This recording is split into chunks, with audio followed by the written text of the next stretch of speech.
you? What do you want? For God's sakes, somebody help me! Help! Help!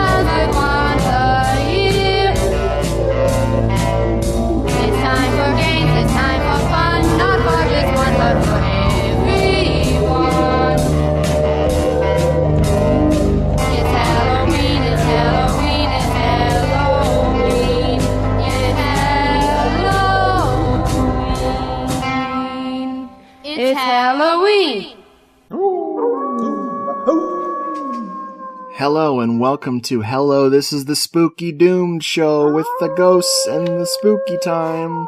Oh, man, I just ruined Halloween for everybody. I know. I'm so upset with you. My bad. It's okay. Hello, There's folks. always next year. I hope so. Folks, this is Richard. We are here on Hello, this is the Doomed Show. It's a Halloween spectacular. Welcome back to the show, Jeffrey. Hi, Richard. Hi. We are going door to door to collect the candy and the pennies for UNICEF. I'm only bobbing for apples. I'm gonna pin the tail on the Lara Wendell, if you know what I mean. No, you pin the bandage on the mummy. That seems very sporting, since they move so slow. True, it's not much of it. It's for the kids. The very lazy kids like me. Yeah. I don't want to do it. It's all the way on the other side of the room. Make him shuffle over here. Oh, man. Folks, although it isn't a Halloween film per se, we are covering something that should put you right in the mood for the season. Indeed. We are talking about Humphrey Humbert's masterpiece, Ghosthouse, from 1988. Who is Humphrey Humbert in real life? Oh, that would be one Mr. Umberto Lenzi. Oh my God. I seriously, like, is he trying to reference Vladimir Nabokov? Yeah, it's close to Humbert, just not quite there. Oh my God, it's so good. He's a secret Lolita fan, which is disturbing on multiple levels. Yeah, because there's a little girl in this movie. Ooh. Well, she did only act in one movie, so she's probably dead now. Ghost light of my life, bubbling acid pit of my loins. That's how Umberto Lenzi's Lolita begins. It's a little different. Wow. Man, I like that frickin' guy we're talking about, Nabokov. I like that guy. Oh, I thought you were going to say Lenzi. And I was like, I love Lenzi, but like Lenzi? You can't like Lenzi. You have to love him or else he gets mad at you. It's like is too gentle of a feeling. That's right. This movie opens with a very familiar looking domicile. I feel like I've seen this house before. It's the same house from House by the Cemetery. Oh, is it really? Yep. Oh, damn. Exactly. How about that? That's the only house in America. It's the only house anyone knows about. Yeah. We get some wonderful opening music by Piero Montanari. We have to talk about this girl, this sweet, sweet girl, our Lolita for this movie. Okay. Yeah, try to pronounce her name.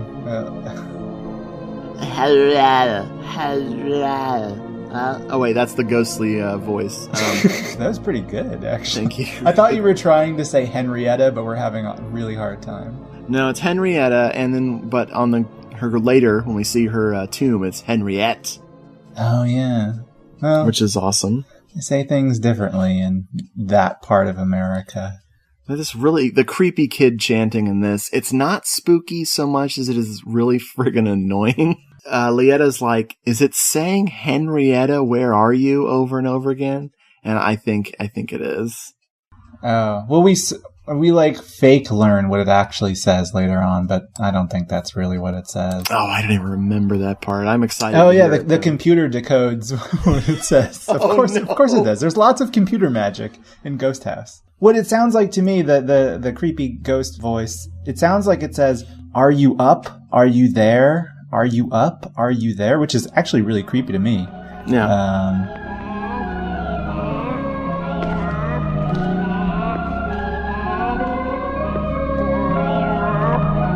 But it's also what a loser would say on ham radio when he's really lonely. Oh my God. Oh, there's so much ham in this movie. It's a movie chock full of ham. It's a Easter dinner. We meet Henrietta's father, Sam, and he's not pleased. This gentleman is very unhappy with his little girl. He's got a really bizarre accent too. I don't even know how to describe it. It's really strange. Like, we are not in dubbed Italian horror movie territory anymore. We have now moved into acting with live sound as only the Italians can do it. Or can't. Or can't, yes, very true. Whatever. The reason he's mad at Henrietta is because she's killed their cat. Yeah, this is all right. So I've got like a conspiracy theory about this movie, and this is the first incident. I'm not going to spoil it all now. We're going to build up to it as the film does. I'm ready. But this cat's death is like the inciting incident of this B plot. So we'll follow it from here. It starts all the shit. Yep. I like it. How could you do such a thing to one of God's innocent creatures? Answer me! And upon your birthday of all days. You have committed a very grave sin, Henrietta, and you deserve a terrible punishment. Therefore, you are going to remain here in the dark until I say you've had enough. And pray the Lord to have mercy on your soul. He locks her in the basement to punish her, but she's not alone. She's got a friend with her. Yeah, she pulls out her clown puppet boyfriend and starts caressing his face. Yep. This is actually the exact same clown puppet from Poltergeist. No, it's not. No. But I know what inspired this clown. Poltergeist. Are you sure? Are you sure it wasn't Ghoulies? Which... It actually could have been. It's true. So Henrietta is locked down in the basement with this clown puppet who she's caressing. Tiffany starts playing on the soundtrack. Yeah. Oh, it's beautiful. It is really sexy. Was she Shake Your Love? No, she was. I think that was Debbie Gibson. I think we're alone now. Oh. I totally overthought that. Nice. And they are literally alone because they are going to die down there in that basement together. Well, I guess the clown puppet's not going to die. I take it back. Oh, that clown puppet was born dead. And then all of a sudden, this like monstrous hand that we see starts to attack with an axe and other implements. Well, first we get a light bulb that blows up like a balloon and explodes right in front of Pappy's face. Oh man, the effect in this movie. Let's just call it the effect because it is so weird that they figured out how to do this. You might call it a motif. An effect motif. Yes. But really, I think that light bulbs in those days, they weren't just really regulated all that well. So you get them popping all over the place. But then immediately after this, the mummy hand comes in and axes Pappy in the skull. I wrote, Dr. Freudstein, leave those nice people alone. Oh, yeah, it is a little bit Freudsteiny. That takes care of Pappy, and then there's Mammy. A mirror starts pulsating in front of her. Yes. And then she figures it's a good idea to continue staring at a reflection while that is going on. And the mirror explodes, and shards of the mirror fling into her body.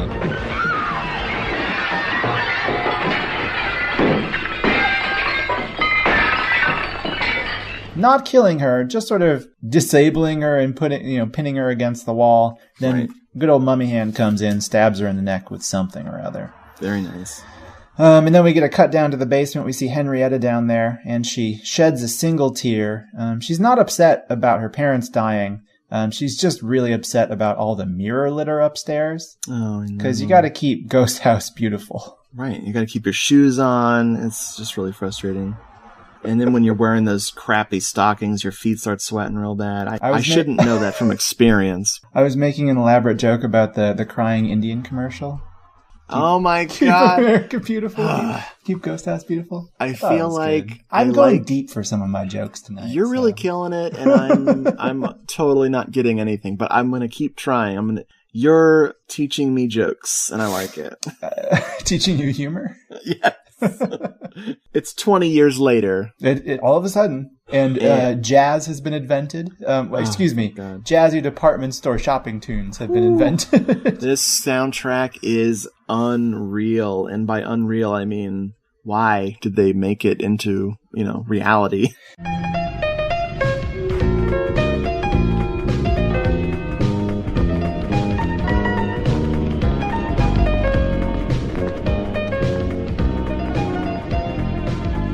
The soundtrack goes all over the place. It's not very consistent. It goes into there's actually some really cool pieces of music in here, and then there's some really bad stuff, and this would fall into There's a theme that keeps getting reused in a bunch of Italian horror around this time. I heard it in so many movies. It's funny. It's like... Interesting. I don't know if it's the same composer, but it's definitely the same piece of music. I want to say I've heard it in, like, Demons 2 and, like, other shit that we've talked about on the show.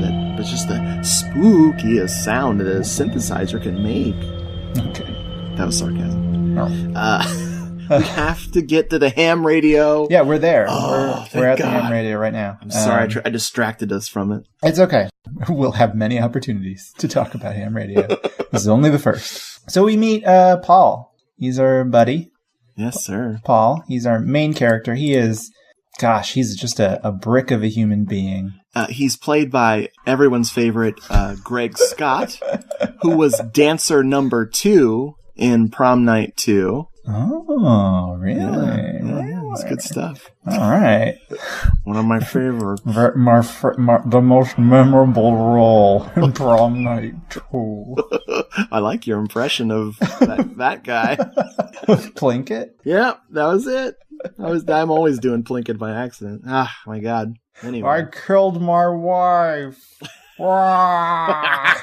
Jeffrey, you're my favorite. That's amazing. I made Leanna watch some of those, and she's like, can we stop watching this now? Oh my gosh.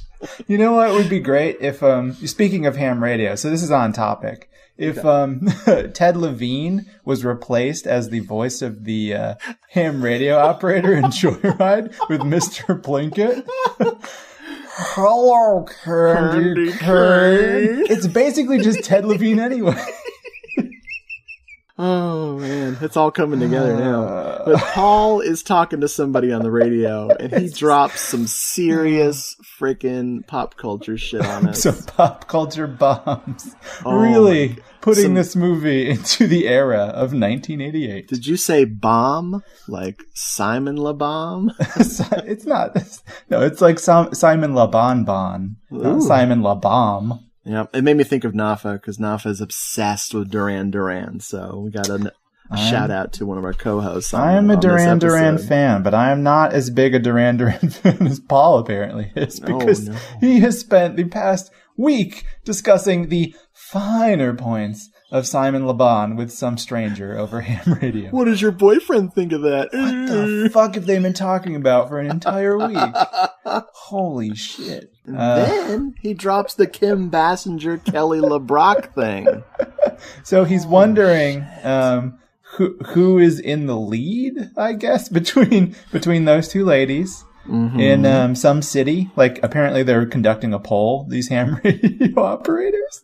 Wow. I don't understand. Fast forward to 2015, the answer is neither. It's true. Neither's doing so well these days. But Simon Le Bon's doing fine. Of course he is. He's gorgeous. Yeah. I mean, he's okay, I guess. Fine. Very fine. Roger, Sherry, just a little static. Listen, I can appreciate your feelings about Simon LeBon. Jesus, you've been talking about him for about a week now. Listen, how does your boyfriend feel about him?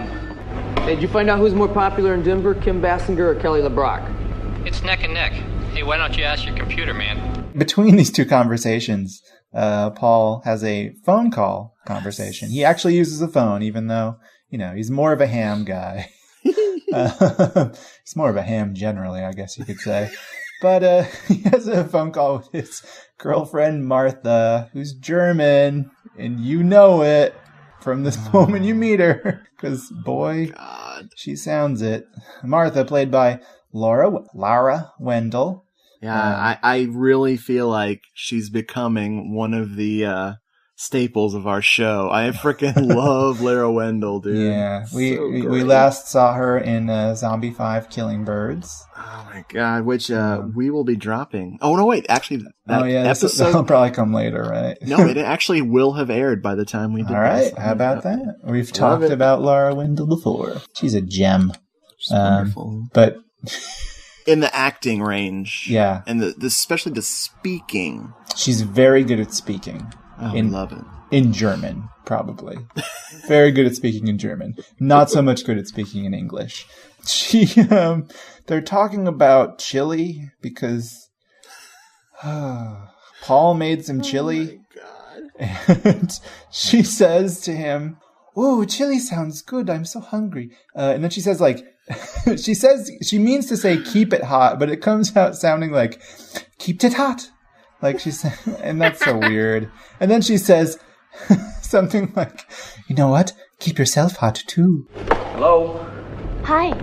Hi. Thought you'd be here by now. I got held up at the library. I'll see you later. Later? What do you mean later? Listen, if you're doing something you shouldn't be, remember, you might lose your scholarship. I know, it's back to taking tourists around Amsterdam. I'm not that stupid. Okay. I'm sorry I mentioned it. I made chili. Oh, keep it hot. I'll be there in about 2 hours. Right. And another thing.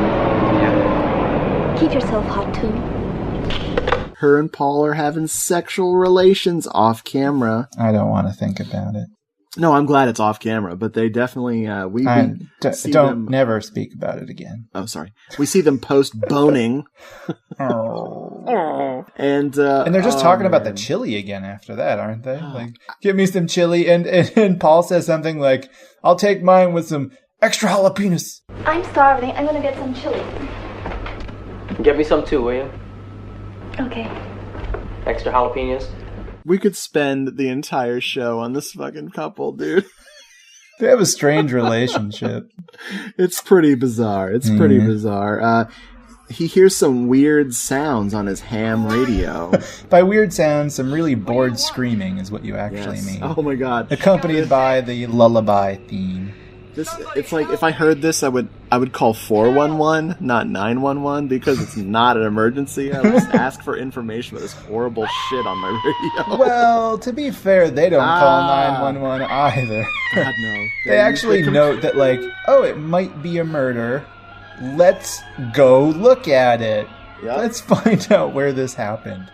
So they use some computer triangulation magic to figure out where the signal's coming from. Oh, the computer stuff. This is like the same fucking computer, almost. Like, it has the same amount of, like, usefulness. From Killing Birds? Yeah, man. But I wish that every time they cut to the computer, it was just the stick figures having sex again. Like, I'm triangulating the signal now. I repressed that until just now. I didn't want to remember that. It was so graphic. I mean, it used graphics to depict sex. I think I'm gonna re-edit all of these scenes and just put the stick figure copulation. Oh man, hot. That's a pixelated boner you'd have right there. So Paul and Martha hit the road in their van, or is it a truck? I don't know. It's a car. Who cares? They're driving along, and nothing of interest happens until we meet Pepe. Holy shit. Pepe is played by, like, legendary actor Willie M. Moon. Do you think the M also stands for moon? I think it also stands for Pepe. That doesn't make any Willie sense. Moon Moon? Willie Moon Moon. I call him the most cynical hitchhiker ever. He loves hitching, but hates hiking. And everything sucks. Everything sucks, particularly... Well, first he says Massachusetts sucks, but then he decides that ultimately everything sucks, so Massachusetts really isn't all that special. Do you think that's why he's always hitchhiking, even though he hates hitchhiking? Because he's just constantly trying to find a place that doesn't suck? Yes, exactly. And eventually just settles upon the ghost house, but that place ends up sucking the most of all. So It truly does. I think it's funny how you get so few black characters in these movies around this time that when you finally have a black character, they're the most bizarre, strange person. They stand out. It's we so actually funny. have 2 black characters in this movie. That's true. And do, they're actually. both bizarre. That's right. They almost feel like Pepe is not a stereotype. No. He's something. He's a But it's total not a prick. stereotype. So the other guy is the cemetery custodian, is that right? Yeah. Yeah. And he's a stereotype of a lazy custodian, Right. I guess. Yeah, I mean, it's weird that they've been given very strange roles, the only 2 black characters, in like all of Italian horror. Pepe's thing, aside from complaining about everything, he likes to pull pranks. Yeah, he likes to spook people a little bit. Oh, yeah. He pulls out a skeleton hand to scare Martha, and they both get really mad at him for pulling this prank, so they kick him out of the truck. Mm-hmm. And then as they're driving away... It's my favorite line of the film, I think. Well, he asks them if they believe in ghosts, and they say no, and then he spooks them. And then as they're driving away, he takes on like the angry old codger who's warning them about upcoming danger, and he says, "You should believe in ghosts, P-Brain." It's classic. That should have been on the poster for this fucking movie. It should. That's the slogan. Martha realizes that Pepe stole $5 from her during his prank, and I'm like, how did his ruse sneak $5 from you, you fucking moron? Oh, man, I love it. His little skeleton hand is one of those things where you pull a little handle and it clamps things down for you. Oh, so he just reached into her breast pocket and bloop, picked it right out. Didn't even cop a feel. Good for him. He's keeping it very respectful. Respectful thievery. I may pickpocket you, but I respect you. Son of a bitch! He stole $5 off me with that stupid trick. Are you sure? Yeah, it was right here in my pocket. I bet he rips people off all the time with that thing. I believe we meet a character that's going to bring us lots of fond memories from spaghetti westerns now. We meet Valkos. Yeah, so Valkos, right after Pepe takes on that, angry, warning old codger role, we then have an actual angry old codger coming into the movie and doing the exact same thing by telling them, better not go to that there ghost house. Oh my God. And this is important. This is that crazy B plot I'm telling you about. It's the next plot point involving it. I'm ready. He tells us that house, you don't want to go there. Only rats live there. Oh. Very interesting. So the cat dies. Right. And 20 years later, the rats have taken over. Oh very interesting. Hold on to that thought. I will. Okay. This gentleman is played by Donald O'Brien, who he is from France, and he has a very, very distinctive face, and he's been in lots of frickin' spaghetti westerns, lots of action movies. He was also in the greatest giallo of all time, Sex of the Witch. I haven't seen it. We're going to have to watch it for the show. Yeah. He was in one that was okay called Giochi erotici di una famiglia per bene, or I believe it's The Erotic Games of a Good Family from 1975. That sounds like Lolita. That could be the alternate title for Lolita. Stars Humphrey Humbert. No, it's an Erica Blank one. It's pretty good. It's not too bad at all. Certainly better than Sex of the Witch. So yeah, he's our old codger who's going to try to warn us, and he's and eventually try to murder us. Whatevs. The kids finally get to the Freudstein house. I mean, the mysterious house. The ghost house. Yeah. And almost immediately, Martha's like, I don't like this place. It's depressing. She looks up at like the gutters of the house and she sees a plastic bat hanging from it. And she says, there's something very Party City about this place. I just don't trust it. She's like, what is this? Spencer's Gifts? Mm-hmm. Inside the house, they find one of the most disturbing sights in horror movies, an unmanned ham. There's no man attached to that ham. It's just all ham. Yeah, they go to the freaking attic. The computer magic worked because there is the ham radio that was giving off the signal. Who are the owners of this unmanned ham? Oh, man. The Dalen family. Yeah.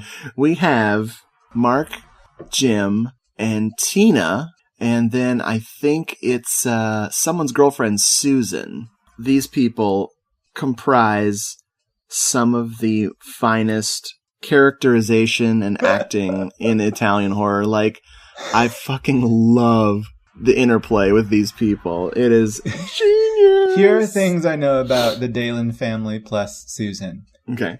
Basically nothing.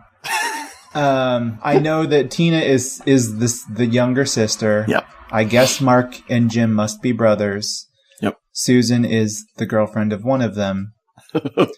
I know that Susan rides a motorcycle. Oh, that's my favorite fucking line. I know that the rest of them possibly live in a trailer. Yep. That they drive around.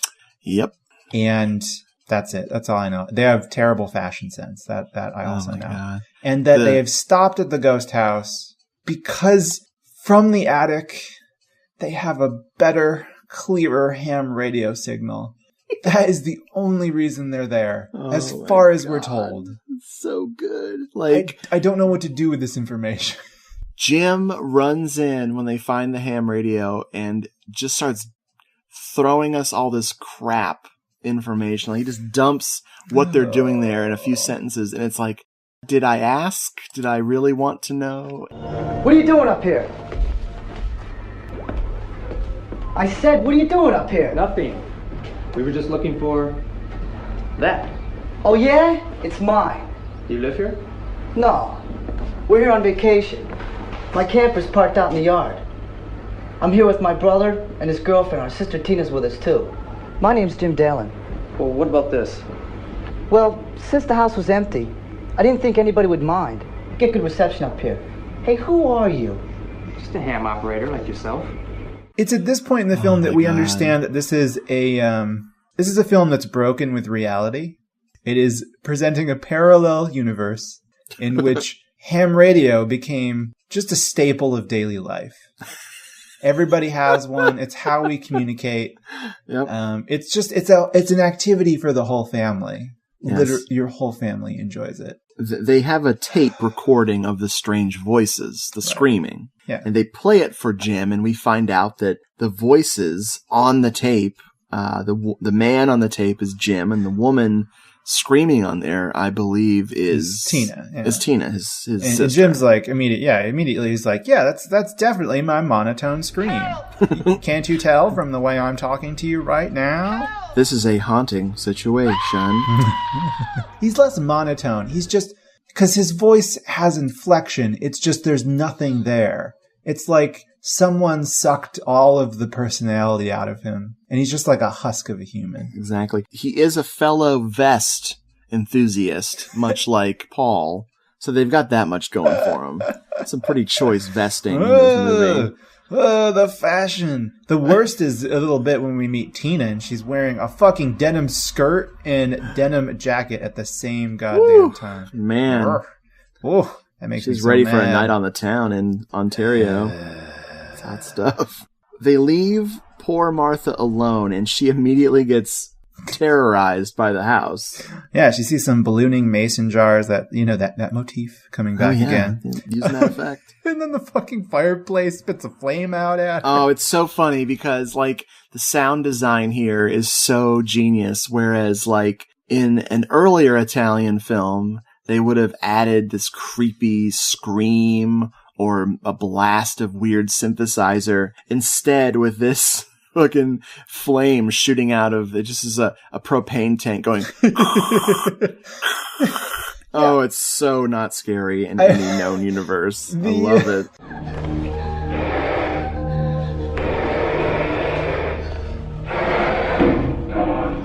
The movie, like the house itself, is essentially just a dark ride haunted house at a carnival or like a state fair. That's all it is. And that's constantly, particularly what Martha has to deal with. I mean, the others have to deal with slightly more elaborate things. There is a monkey head in the fucking washing machine. I think it's supposed to be Henrietta's mother's head, I guess. Oh, man. It's very convincing. It's still mummified. Not looking so good these days. We go outside after, Martha's rescued from her scares. And Susan pulls up on the motorcycle up to the house. And everyone, Tina, everybody is yelling at her to turn the motorcycle off. Like, if she doesn't turn it off, it's going to explode. It's so funny. Like, why? Why does it matter? It's just annoying. It is, but what the fuck? They totally go overboard. Well, they can't hear the ham signal's not coming in clear. Oh shit, sorry. Turn the motor off! What? Susan, turn the damn motor off, Susan. Jeez. The thing about Susan is that she's played by Mary Sellers, who I love in frickin' Stage Fright, directed by Michele Soavi. Oh, yeah, I forgot she was in that. She is so great. And she's great in this movie, too. Unfortunately, she doesn't get quite enough screen time. Strangely enough, she gets to be like a final girl-esque, if this was a slasher.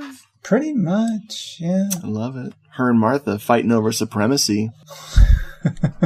What a fight it is. I want to see their contracts. Who comes out on top?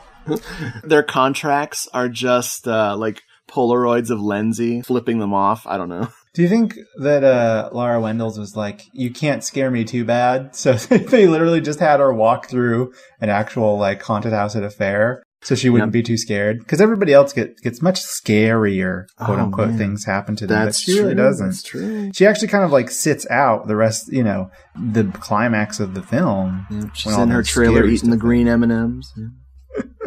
So the next interesting thing that happens is Tina in the trailer trying to watch some television. Oh, shit. But she doesn't see television. She sees instead Henrietta and our clown puppet boyfriend on the trailer TV. There's some more face stroking, and that lullaby is playing, and Henrietta's eyes start bleeding. And essentially, it's like just the weirdest episode of Full House that she's ever seen. I'm telling you, it's family fun. Just perfect show, perfect television. Perfect. Well, then the trailer starts shaking all over the place. Oh man, I wrote that old famous saying: "If this RV's a rockin', don't come in. There's sex." I wrote that same joke, but it was different. What'd you write? I wrote, when it's a rockin', the ghosts are a shockin'. Oh! Man. Yeah. That gave me tingles. Did it? Just like the Doberman nipples. What? Oh, they're coming. The Doberman nipples? Yeah, man. The dog. I know the Doberman, but I don't know nipples. Oh, that dog has seriously got some crazy nipples on it. Really? I missed that. You know what? I choose not to look at those sort of things. That's all I look for in a film. That's disgusting. That's all I have. You shut up. All right. I wrote down for this whole next bit with just character interaction, I just wrote down so much amazing dialogue, character craziness. Like, just the dynamic here is so overwhelming with crazy shit. Like, it's just fucking insane. These actors are so terrible, and this script is so bizarre that it would be slightly different if they were dubbed. It would be slightly more whatever, and it would take another viewing to like notice some of this shit. But it is in your face. I do appreciate how committed everyone is to not acting like a recognizable human being. Exactly. I think it's oh my god. It takes a lot of skill because they're so used to being normal human beings in everyday life, and now all of a sudden they're spitting out Sheila Goldberg's dialogue. Our good old friend Sheila Goldberg. She's our dialogue writer. And boy, does she write it. I want to meet this woman. She's amazing. She's written the dialogue for she's written the best dialogue of all time. I would kill to interview her. It would be amazing. Hopefully that's how she talks in real life. Whoa. And she's like, why are you laughing? You know? Why is everyone laughing? Maybe there's something supernatural about all this, guys. I don't know. All I know are computers. I just feel like we're in some kind of danger and we've got to do something. Come on. You've seen too many horror movies. Same old bitch and know-it-all, always contradicting everything anybody says. You want to mind your own beeswax, you little brat, or else what? Or else. For Christ's sake, will you cut it out? We got enough trouble as is around here. Sheila. We love you, Sheila. The old man, Valkos, attacks. He breaks up all the fun times that we were having. So much fun. Oh, man. And he is just like, go after Mark with a pitchfork? I don't even remember. But yeah, I think so. I don't care. Velkos is such a stupid character. I don't know why he's really in this movie. He's like the C plot. Like my imaginary B plot that I'm inventing is more compelling than the Velkos storyline. Right. There's only one good moment with him much later on in the film, but we'll get there. So he attacks, whatever. Is this when Jim gets killed? Yeah, we get... Okay. So Jim goes into the ghost house alone. Big mistake. Mm-hmm. He meets Henrietta and the clown. They're sitting in a chair, rocking. Oh, it's so good. Being creepy. And then a fucking fan that's like not even plugged in explodes and shoots one of its blades as a projectile, I think right into his throat, right? Yep. Yeah. He dies. And he's dead. And well, I think this is where the recording comes from that they hear over the ham radio, because he sees Henrietta and the clown, and his immediate response is to go, "Oh God, help me, please." Classic shit. Yeah. Who are you? What do you want? For God's sakes! Somebody help me! Help! Help!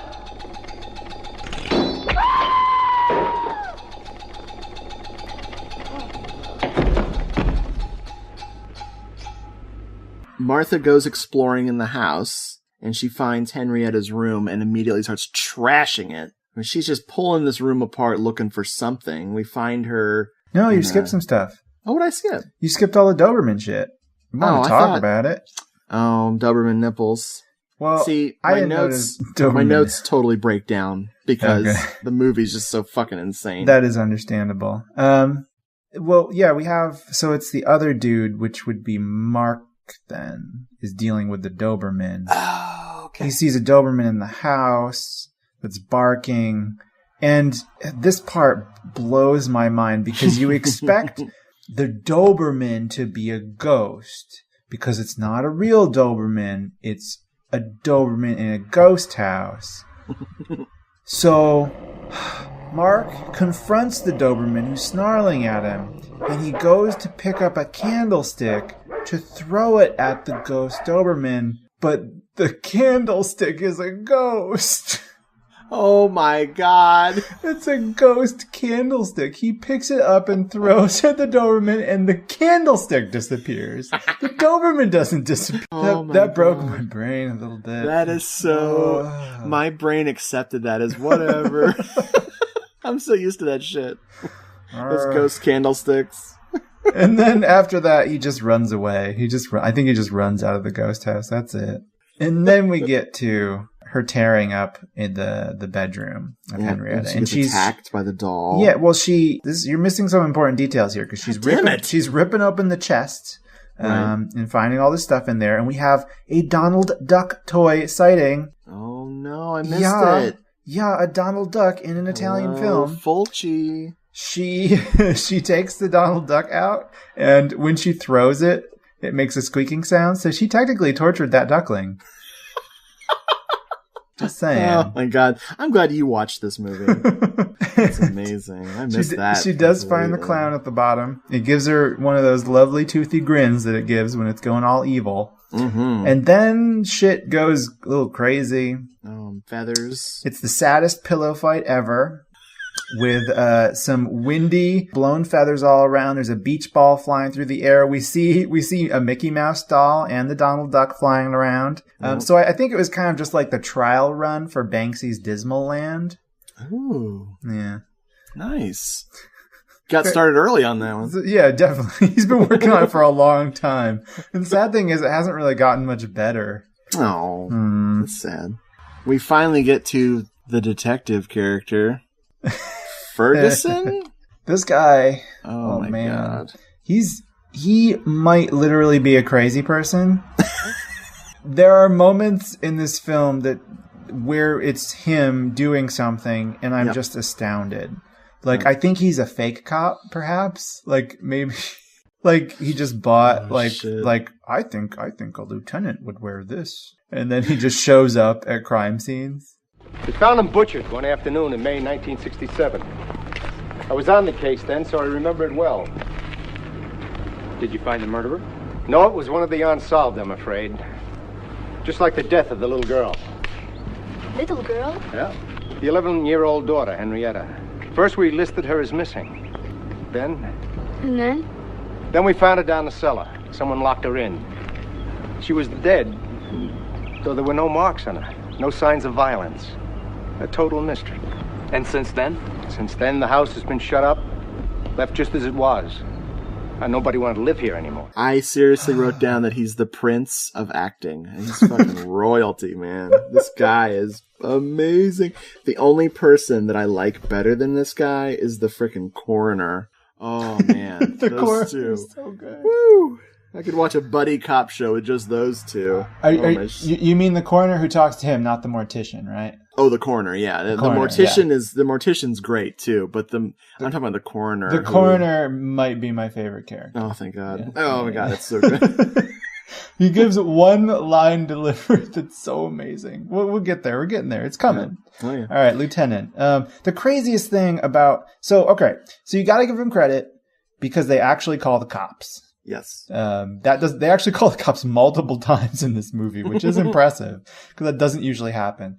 The craziest thing, point number one that they're probably not actually cops is that they do not eject these fucking people for trespassing at an abandoned house. No, they have to stay at this house, Jeffrey. They have to stay no matter what. They don't. In fact, they can't because it's not their fucking house. It's amazing.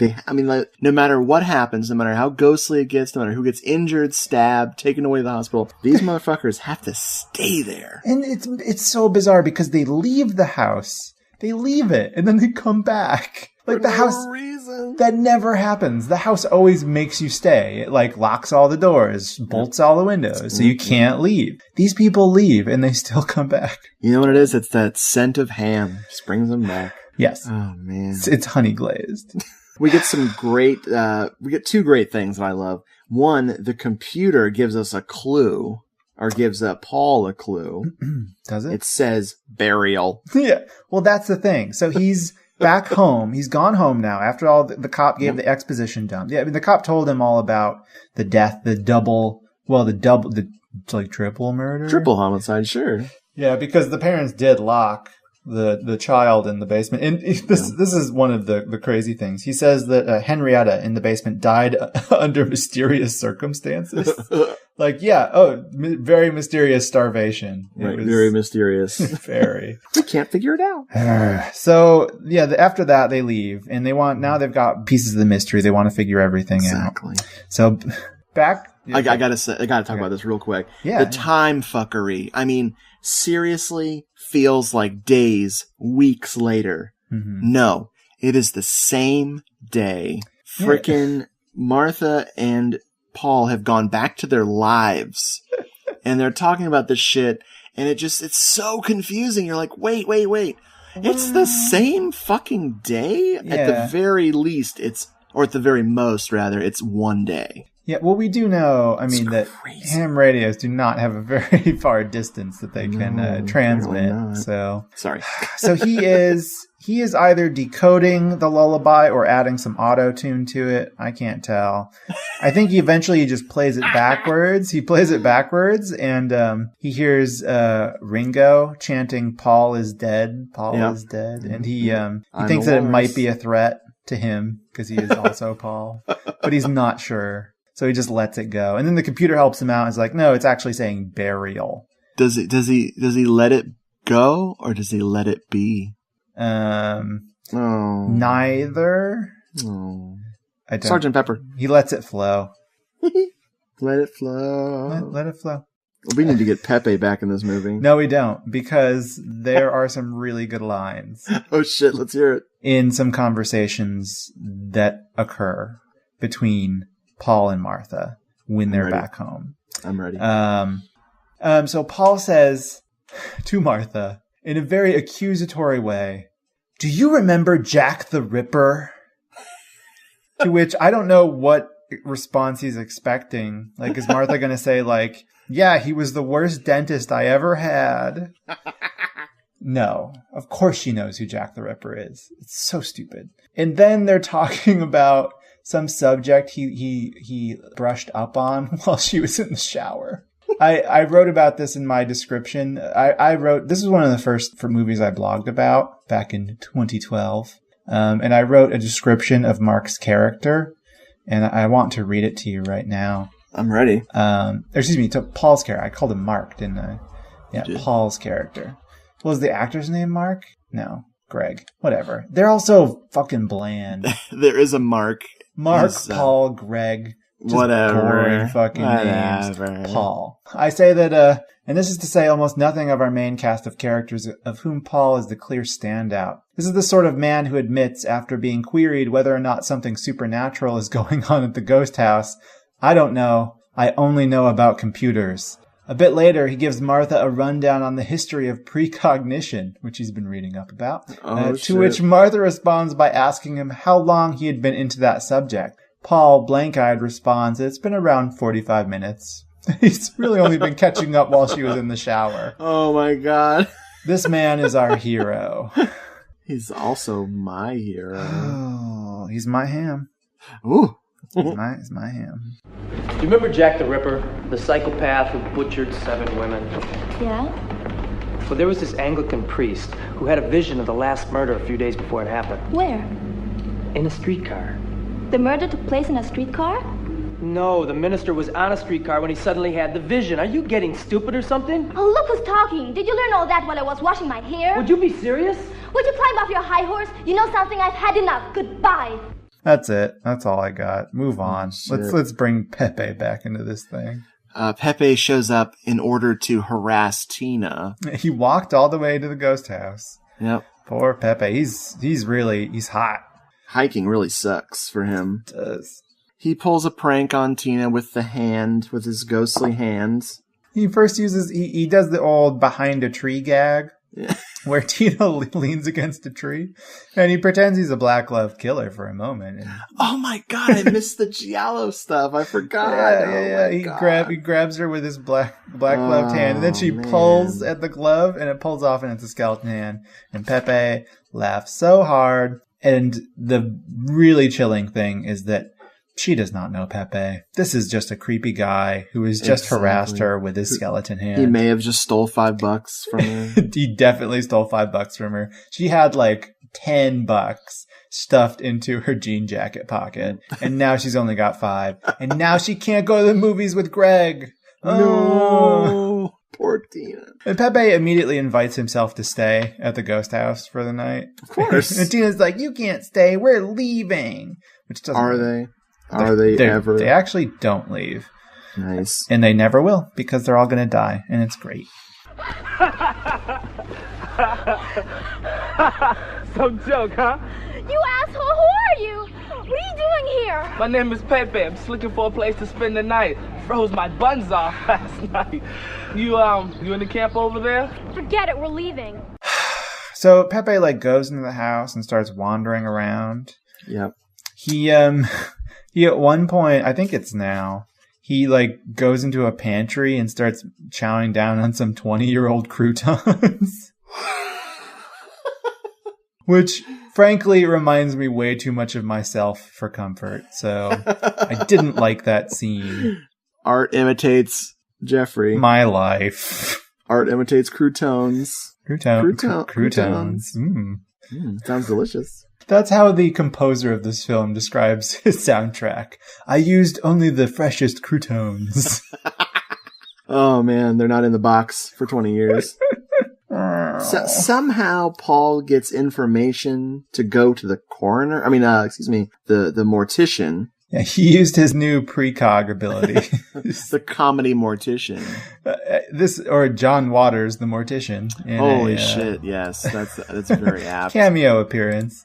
He's pretty good. He has just a great way of talking and he's looking. Very strange. Yes. But he's working on a body in his mortuary, and he hears someone in the waiting room. He's like, come on in!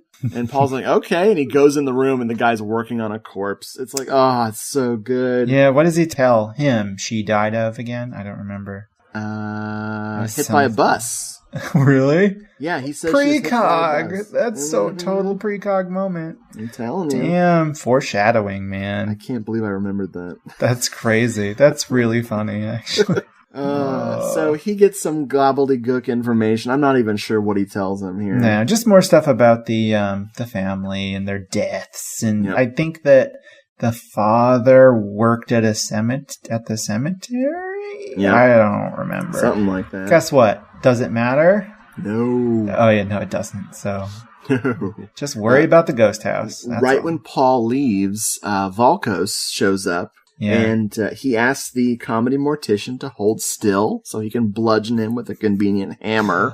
Why does he do it? I don't care. He bludgeons him to death with the hammer. He doesn't want him giving out information about the house and about the family. So, in order to cover up his involvement, he totally beats this guy to death and very morbidly locks him. Not dead, but still alive in one of his own caskets. To be fair, he's mostly dead. He's on his way. Yeah, but it's nice. I mean, the mortician gets to die doing what he loves. I love when that happens. It's just so heartwarming and death affirming, but life affirming in a way. Celebrating the life that was lived by dying in the way that life was lived. It's perfect. Fuck this scene. Beautiful. Let's move on. Let's move on to our favorite character and his conversation with the lieutenant. Shit. I'm just going to play the dialogue. This is the coroner giving information to Ferguson or whoever the fuck the detective is. Oh my god, this coroner is so amazing. Like, not only does he have some crazy shit to say, he's also the best actor in the movie. Yeah, from an upward angle. You know, in all my years, I have never seen a case stranger than this. I just not you too. I just can't go along with your reconstruction of this case. What are you saying, Doc? The wound appears to be a clean incision. There's no torn tissues, no bruises. And furthermore, the blade severed the artery on an upward angle, coming from below. So?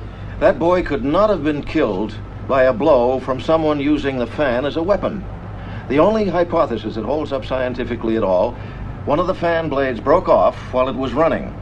Centrifugal force sent the blade flying through the air and it sliced through the boy's throat from an upward angle. Are you joking? You know as well as I do that the fan is not in running order. I mean, it doesn't even have a motor. How can it work without a motor or without electrical current? If you'll recall, 20 years ago, when the Bakers were killed, we had a lot of questions we didn't have any answers for. And people were wondering a long time after that. To hell with them. People are susceptible, they're gullible. And don't you forget about the Salem witch trials. This is good old Massachusetts, Doc. That's neither here nor there. I've got a bad feeling about this. I've got the feeling that the worst is yet to come.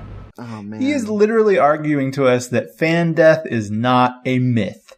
It is true. You can die by your own fan. It'll kill you. He says, "It's true, detective." Get it? Like that show It's with... True Detective, yeah. Yeah. One true-ass detective. with Val Kilmer and Morton Downey Jr. True Detective. Val Kilmer. No, who's in True Detective? That would be amazing. I've never actually seen that show. Holy shit. True Detective Season 3. It's Val Kilmer. It's like Val Kilmer now with his like throat cancer, so he's always wearing scarves. And Morton Downey Jr., who's dead. I think also from throat cancer. So. Well, you know, he did talk himself to death. So that would be amazing. I'm glad I did that. I just ruined True Detective for myself because it won't be like that. No, it's not like that at all. Well, the second season's almost like that. Not quite. We finally have some catty sparring. We get the chicks yelling at each other some more. Tina and Susan just can't get along. And then I think it's Tina goes into the house, goes up to the attic, Yep. and B-plot comes to its ending. Oh. She sees, hanging from the ceiling, a whole family of rats who have committed suicide. Very, very depressing. It's like the darkest moment in the movie. It's so tragic. And you know why they did it? Why? Because the whole Tom and Jerry dynamic was disrupted. Oh my God. Without Tom in their lives, this family made a go of it. They tried to be happy. They tried to make it on their own. But they gave up. They lost faith. And they committed suicide. Well, without adversity, life is really boring. Yeah, I totally understand. Yeah, Wasn't that like Schopenhauer said that? Yeah, exactly. No, I think Umberto Lenzi said it. Actually. Oh my God! Well, he definitely took credit for it. Running that house on their own, running free in that ghost house. They had all the croutons they wanted to eat. It just life wasn't doing it for them anymore. It was also Secret of Nim too, because they were so smart that they got depressed and killed themselves. Oh, sad. Smart little rant. I love it, man. I like you brought it to the cartoony level. Thank you. So then Tina gets fucking killed, and it's great. Oh man, it's so awesome. She gets cut in half, and they use a young man's legs as her legs for the effect. It's like they have, you know, something blocking the middle of the frame, and then she's laying over here, and they have someone imitating her legs, but they're super hairy. Oh, it's so beautiful. It's really bizarre. It's like a ceiling guillotine gets her. Yep. Whatever. Sure. I do believe that a ghost house has a ceiling guillotine. That just seems likely. So, and I never thought that I'd say it, but I actually prefer 2 Tinas to 1. We could have used 3 Tinas, but that would be a second chop. They only had the budget for 1. They only had the man legs for 1. Oh, baby. Susan gets bloody. She tries to wash up in the house and gets some the old rusty pipes and or blood in the water from the pipes. And it's just, it's so great. I love that. Like, it's such a freaking convention in haunted house movies. The blood coming from the tap, and the person doesn't notice until they're covered in it. Oh, whoops. My bad. Then we see Tina, who we know to be dead. We see her coming towards Susan. She turns into such a clown. Yeah, she's always been a little joker. She turns into the clown with the crazy teeth and the smile. Yep, and starts choke. Well, whenever we say that the clown is choking someone, it's really the person holding the clown's hands to their throat and pretending to be choked. I love that shit. Excellent. It's excellent so acting. fucking funny. So brilliant. The next thing I write about of interest is the cemetery chase when what's his name? Val Kilmer? Valkos. When Val Kilmer chases Martha around the cemetery while Paul is sitting on the sideline saying, "They're coming to get you, Martha." Ooh, good one. He actually does kind of look like the dude at the beginning of Night of the Living Dead, Velkos does, a little bit. It's after he was a zombie and grew out of it. Yeah. And just became a scarred face old man. No, he grew out of it. He just grew bigger, uglier. Yeah. That's hot. That happens. That goes on for a while. He chases Martha into the burial crypt. Yep. Burial. Thank you, computer. Burial. That's where you want to go. I'm a computer. I'm a computer. Stop all the hammering. Use me for Skype. What's wrong with you, ham idiot? I got a computer. I don't really know how it works. My mom put some games on it. Hey, kid.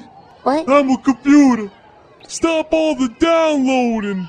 God damn, man. We're referencing all kinds of internet comedy today. Holy shit. This is a great movie. Brings it all back home. Okay. Now we're in the crypt of Henriette. Whatever. Not quite Henrietta. Well, I guess the family was dead, so they ran out of money to fund this crypt engraving. So they got all the way there, and then they ran out of money. It happens. Oh, whatever. The rotten hand knocks Martha the fuck out. It's awesome. Yeah. It's like, just boom, just out. And we find Volkos dead, hanging from a tree. It's very important. He's been so important this whole time. Yep. Who possibly could have chased Martha into that crypt? Nobody. Exactly. Nobody else. No ghostly presences. No, definitely not. Well, they're restrained to the house. Okay, so... Oh, boy. Now the shit gets weird. As if it wasn't weird enough. Yeah, it's a little weirder now. Holy crap. What's his name? Mark. Yep. Right? Yeah, Mark is running around the ghost house because that's just what you do in the ghost house. Oh, doctor. And the floor gives way, and we find out that the ghost house is actually a glue factory. Oh, this is so gross. Like, and Mark, I know they were going for scary and weird, but all I got is just this nasty, weird feeling in the pit of my stomach. Like it's like the glue has a certain consistency to it that reminds you of something that I won't talk about because this is a PG podcast. It's semen. Jesus Christ. This is an R-rated podcast. It is so disgusting, and it's I guess it's like acid or lye or something because he immediately starts burning, but it's so funny because the floor looks like they made it out of chocolate, like thin milk chocolate, so he broke and fell into the milk. Oh, but he's melting. And oh my god, I was about to say something really gross. I'm glad I did not say it. We got time for it. Go for it. We're good. All right. We're good. Oh, Jeffrey. We are good. Okay. So we find Pepe is dead. Yeah, he just died. Those croutons, man. And we're robbed, dude. Like, we are so robbed. Not just by his death, but by... I just wanted more Pepe in the movie. Like, he really would have added some Pep poopy.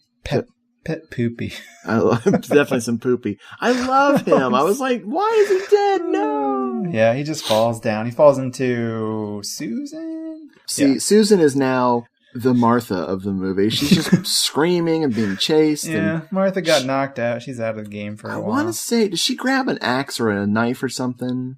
I forget. She puts Mark out of his misery. He's walking around like the melting man. Looking shit. No. Okay, so she finds Pepe is dead, and then she immediately starts getting harassed by the ghost in the ghost house. That's right. She like walks into an unfinished part of the ghost house, which is really weird. And like a mummy arm pops out of a wall right behind her. Oh yeah. And that's just stupid because, you know, when you make a ghost house, you really got to hire a decent carpenter. You can't be, cheaping out. She picks up some gardening shears. That's what it is. That's what it is. And she stabs the milk-covered Mark to death. Oh, man, the milk chocolate Mark. Milk chocolate Mark. Outside, to calm Martha down, Paul gives Martha some Jack Daniels, which I was like, man, J&B falling out of favor. Dude, now it's Jack Daniels? What is this, a fucking $1 billion movie? It's America, man. Things are different. Oh, that's right. We're not trying to convince everyone this is England. No. The next thing I write about is like the climax of the film. Yes. Where I guess Susan is still in the ghost house. She encounters she encounters Henrietta and the clown, as you do. Yep. And they perform a wonderful summon. They summon the rotting skeleton-faced robed figure, who I guess is our mummy person.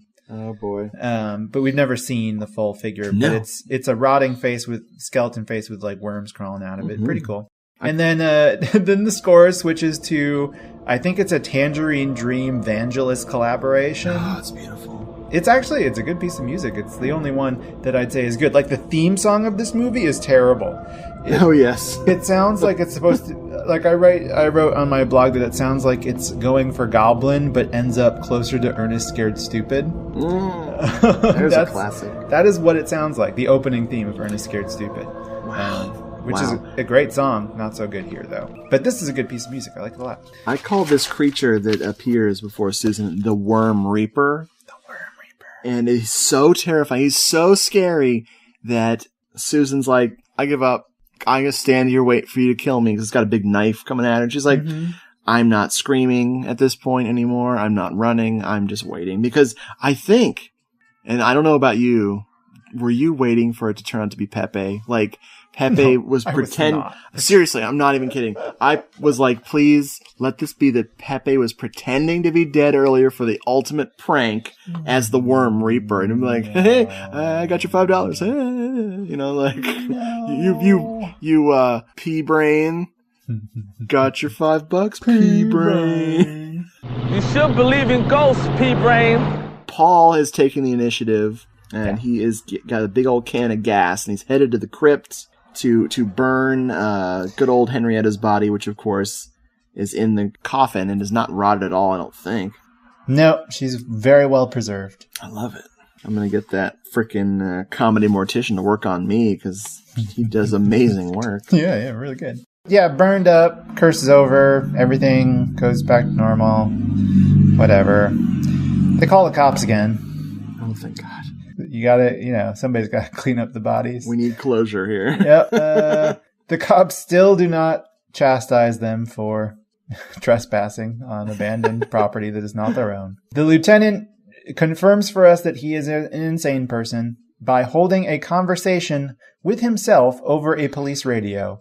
There is no voice responding to him, though he has a whole conversation with pauses for somebody to respond over the police radio. It does not happen.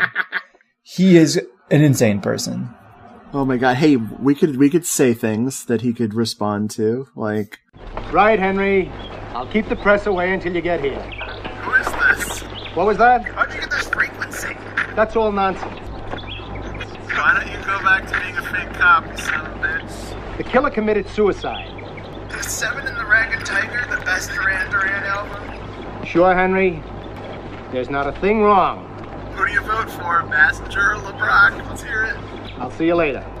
Paul is comforting Susan, and it's hilarious. She's about to ride off on her motorcycle, and she's like, but who was she? Comforting. He's definitely comforting her. You know what he's telling her? Essentially, yep, you're all alone now.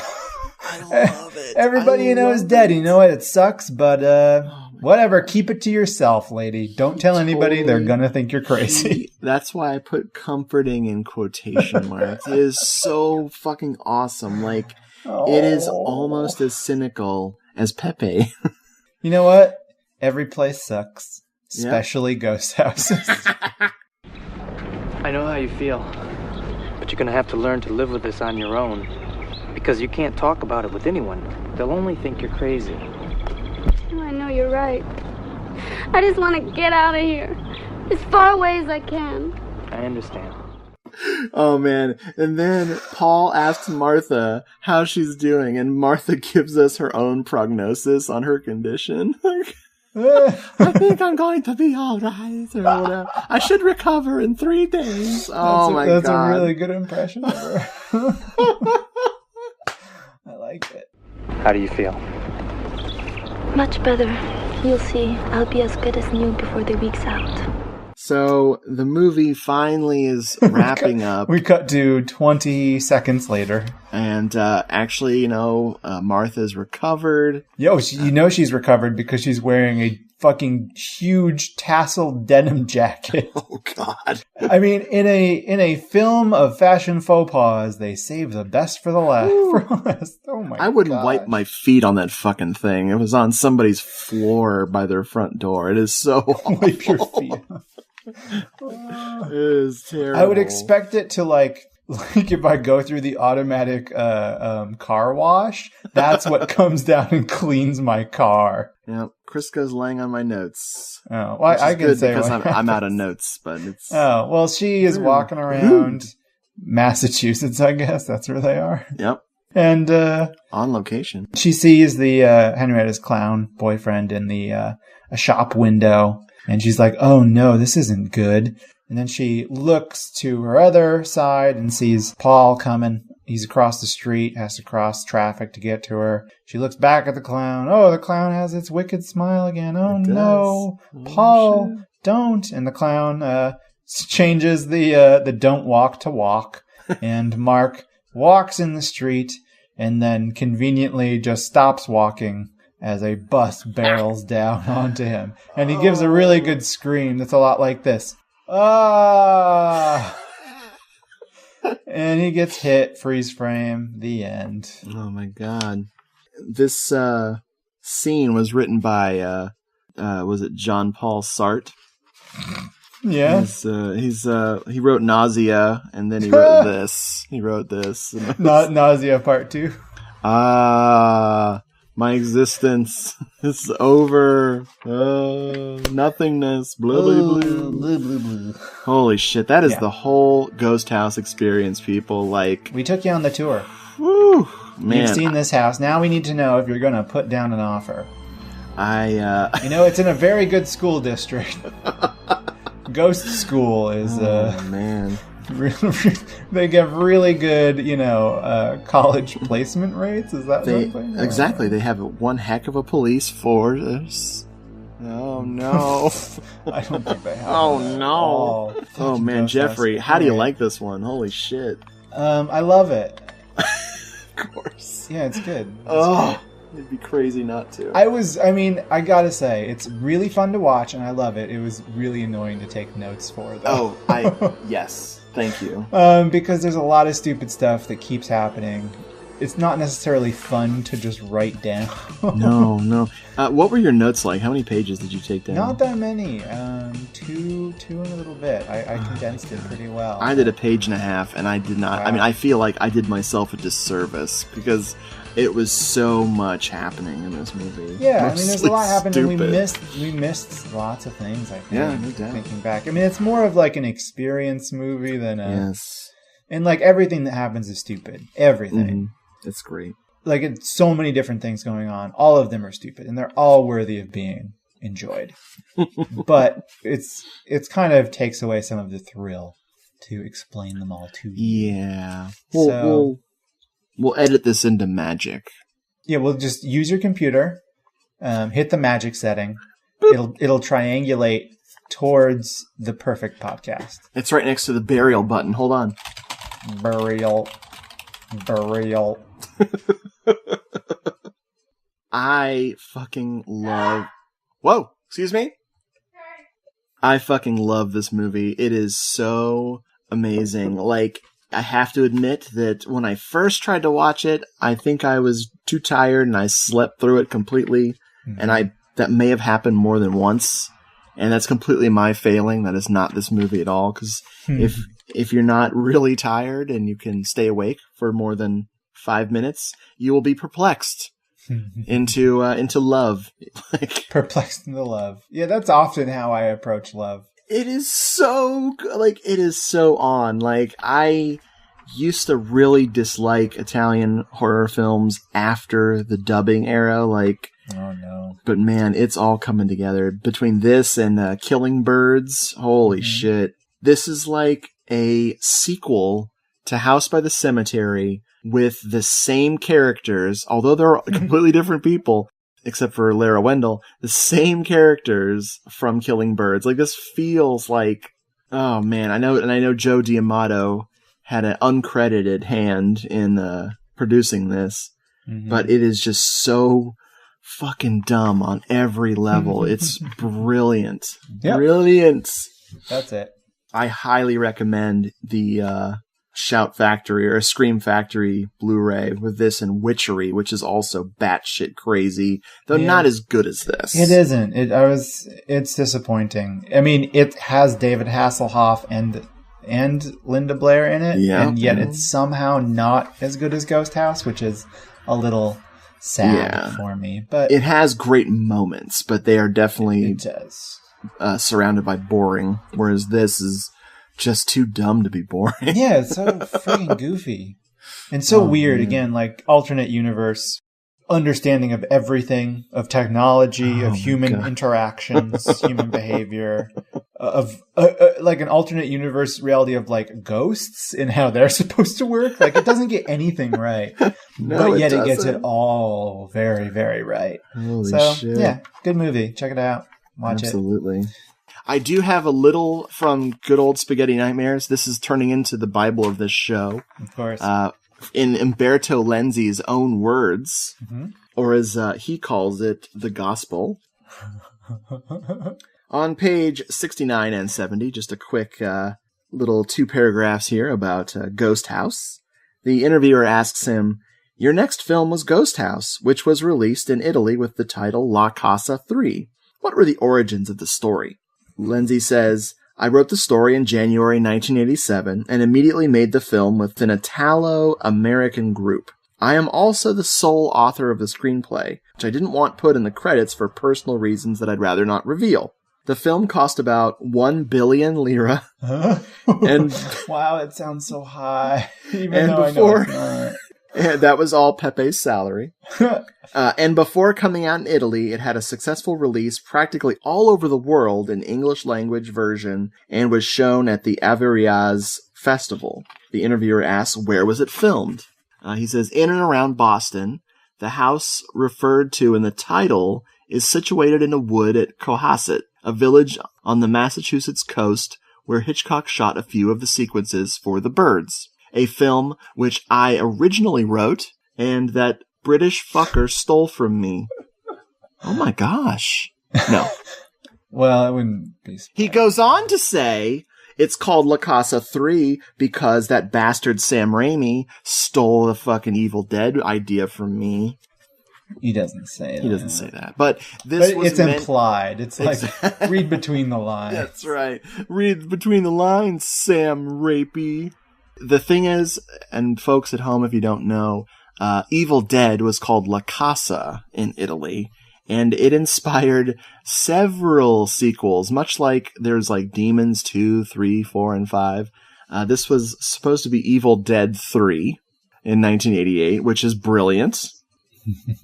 Which I'm sure confused the shit out of a lot of people. Mm-hmm. I should have looked up some more La Casa movies. I think Evil Clutch was a La Casa movie. I don't know if you've seen that one before. Well, Witchery is a La Casa film. Oh, that's right. Yeah. And Evil Clutch. Oh, there's others. I don't remember. I think I've seen them all at this point. I mean, I think like most films from this decade, if they were Italian, eventually became La Casa films. Right. Okay. There's no record of Evil Clutch being one of them, but still. Oh my god, this is such an insane series. La Casa is Evil Dead. La Casa 2 is Evil Dead 2. La Casa 3 is Ghosthouse. La Casa 4 is Witchery. La Casa 5 is Beyond Darkness. Ooh, I got that one. La Casa 6 is House 2, the second story. And La Casa 7 is the horror show.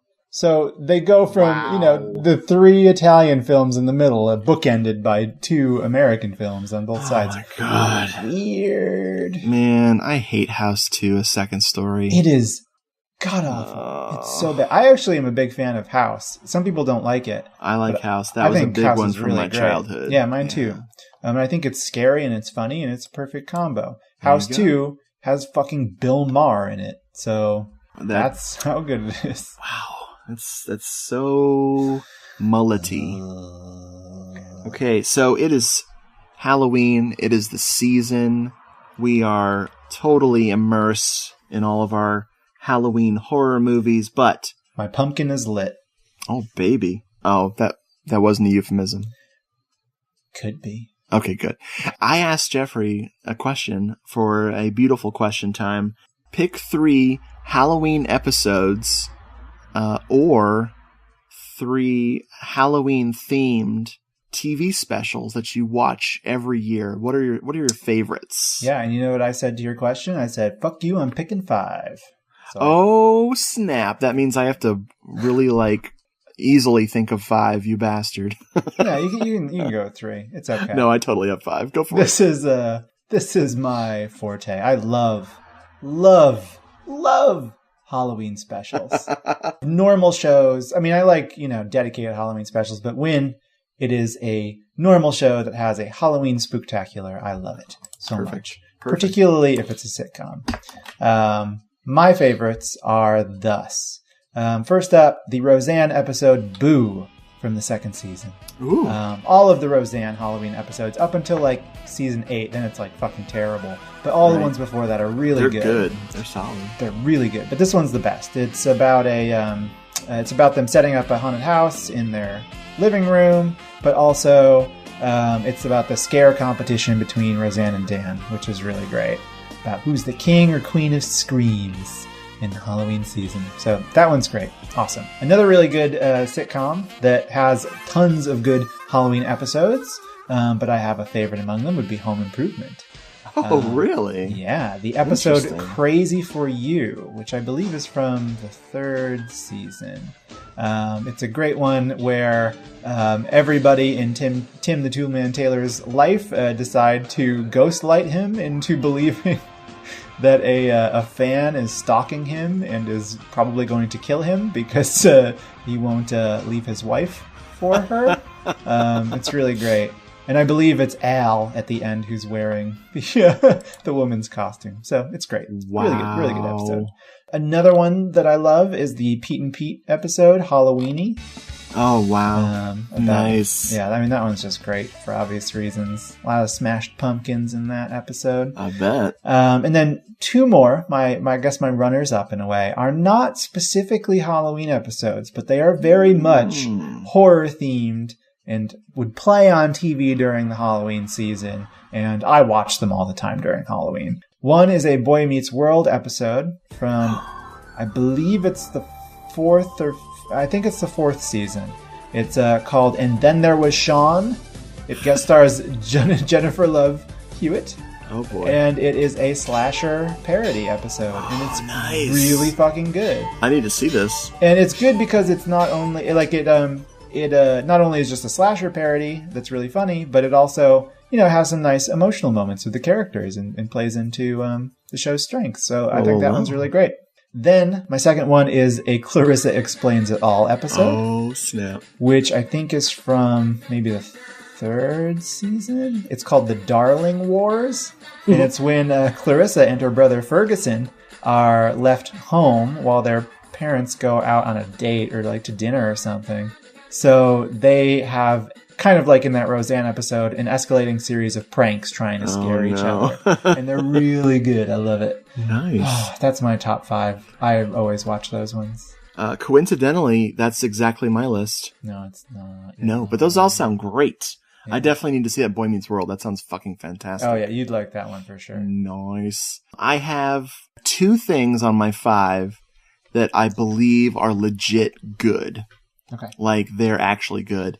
Then the other 3 are just fucking so horrible you have to see them. Okay. The first thing is, and this is a classic piece of animation here, it's the Angry Beavers Halloween special, The Day the World Got Really Screwed Up. Mm-hmm. This I heard about coming on TV, and I recorded it on tape, watching it for the first time.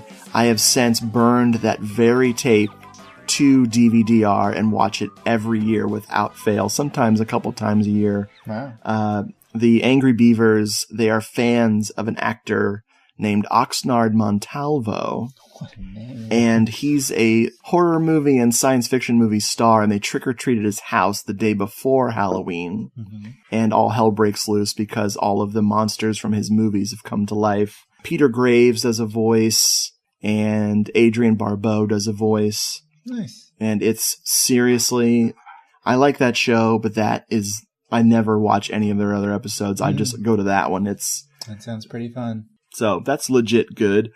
The next one that I really, really like is a show I've never seen any episodes of other than this one. It's Ned's Declassified Survival Guide. Yeah, I've heard of that. This is his Halloween episode called Guide to Halloween, Vampires, Ghosts, Werewolves, and Zombies. Mm-hmm. It is fucking brilliant.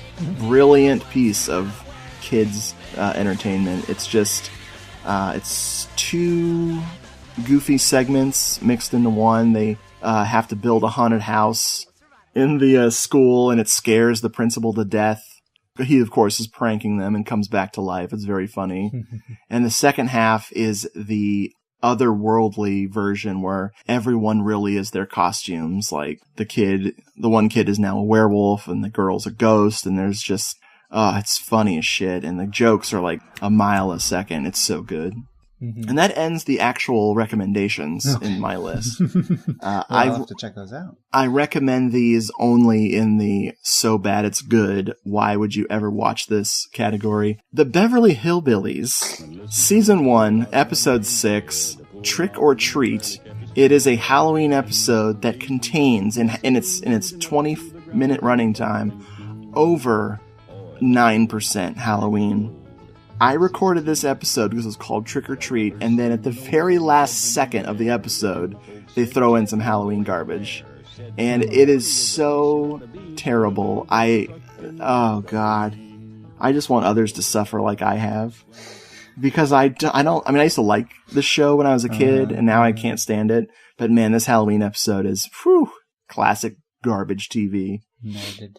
The Paul Lynde Halloween special, 1976.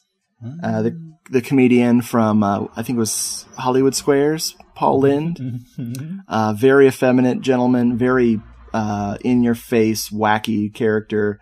Was given his own Halloween special. And it is the most 1976 thing that you can watch.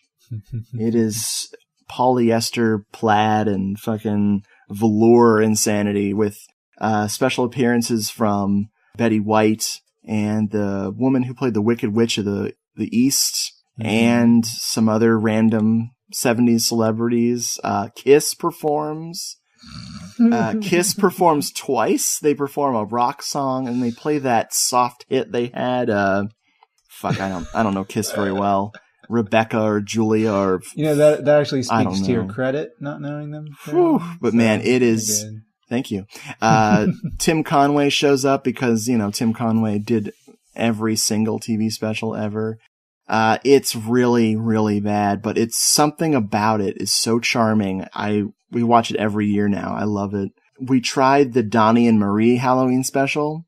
Unfucking watchable. Unwatchable garbage. I feel like I could have told you that before. I didn't know. I was riding high off the Paul Lynde, but... We're so happy you didn't leave, Mr. Lynde. There's someone we want you to meet.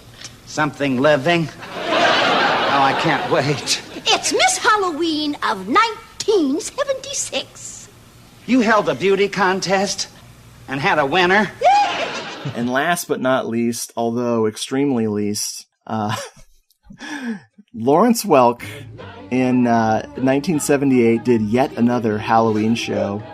And I've seen a few of his Halloween shows now, and nothing really can prepare you for how little Lawrence Welk likes, understands, and tolerates Halloween. They use costumes from their Shakespeare productions. Okay. So everyone's dressed as like fucking Romeo and Juliet or Random Princess number 3 or something. And oh my God, you've got all these songs that have nothing to do with Halloween. There's a couple of numbers and it is just so funny. Like, I'm looking at YouTube videos right now for it, and a description of one of them says, "Where can you find a tap dancing astronaut and Frankenstein on the same stage?" Yep. Why, the Lawrence Welk Show, of course. Oh yeah, it's classic awfulness. I mean, we're huge Lawrence Welk fans in this household. It is. We've gotten to the point where we have bought records. We have some of the solo artists' records. Like, we just love the show, and his Halloween episode is very special. Good to know. Perfect. As much as he butchers the English language, he also has a disdain for Halloween, apparently. Friends, there you have our show, hit songs and fashions through the years. We hope we brought you some pleasant memories. Now from all of our musical family, good wishes, good health, and good night. So yeah, highly recommended. Perfect. And I apologize now. We've now given our listeners a wonderful sampling of Halloween treats. Exactly. Folks, happy Halloween. Thank you for listening, and good night to you. Yeah, happy Halloween. Don't eat any razor blades. What's wrong with his face? If you would like to contact Hello, this is The Doomed Show. Please email us at doomedmoviethong@gmail.com or check us out at facebook.com/HelloDoomedShow. We are also on Twitter. Sorry about that. @DoomedMovieThong. #HelloDoomedShow. For the old ass episodes that you missed, find our archived episodes at doomedmoviethong.com. Don't forget to eat fruit and veggies. Hello, my name is Rod Barnett. I'm Troy Gwynn. And we are your genial co-hosts for NashyCast, the podcast about the films of Paul Naschy. If you don't know who Paul Naschy is, you need to learn. Spanish horror icon, writer, director, actor, makeup artist. He is all of these things and more. Paul Naschy, one of the greatest genre filmmakers of all time. Do titles like Horror Rises from the Tomb, Vengeance of the Mummy, Werewolf Shadow, House of Psychotic Women, Blue Eyes of the Broken Doll, Mark of the Werewolf make you want to see more? Watch the film, then come hear our stunning, brilliant commentary. Stunning and brilliant. That's us. Think that's too egotistical? Think that sounds silly? Think we come off as assholes? Look, if nothing else, let us tell you this.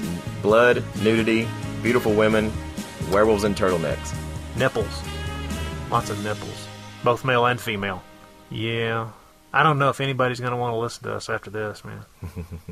Find us at The Bloody Pit of Rod, or you can subscribe to us on iTunes.